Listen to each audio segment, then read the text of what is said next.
என்னையால் வாழவே முடியாதுன்னு சொல்லுது. அப்போ 10 வயசு பொண்ணு எவ்வளவு தைரியமாக எவ்வளவு போராட்டம், அதுவும் அந்த நாடே வந்து இதுக்கு எதிரானது. நிறைய சிறுவர்களுக்கான திருமணம் வந்து நடக்கக்கூடிய ஒரு நாடு.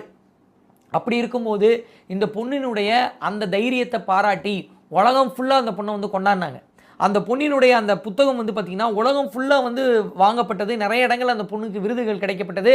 அது மட்டும் இல்லாமல் 2008 அந்த பொண்ணினுடைய செயலை நிறைய இடங்களில், நிறைய காலேஜஸில், நிறைய மேடைகளில் பேசியிருக்காங்க. இது உலகத்தில் இருந்த நிறைய பெண்களுக்கு தைரியத்தை கொடுத்தது மட்டும் இல்லாமல் ஏமனில் இருந்த நிறைய பெண்களுக்கும் தைரியத்தை கொடுத்தது அப்படின்னு சொல்லப்படுது. அது மட்டும் இல்லாமல் அங்கே இன்னமும் சிறுவர்களுடைய திருமணம் அங்கங்கே நடந்தாலும் நிறைய இடங்களில் திருமண சட்டத்தில் மாற்றமும் ஏற்பட்டிருக்கு. மாற்றமும் கொஞ்சம் கொஞ்சமாக வந்திருக்கு. இது எல்லாத்துக்கும் காரணம் நூஜித் அலி அப்படின்னு வந்து சொல்கிறாங்க. அப்போ எதுவாக இருந்தாலும் சரி, என்ன பிரச்சனையாக இருந்தாலும் சரி, அது ஆணாக இருந்தாலும் சரி, பொண்ணாக இருந்தாலும் சரி, வாழ்க்கையை முடிச்சுக்கணும் அப்படின்றதுக்கு தான் மிகப்பெரிய தைரியம் வேணும்.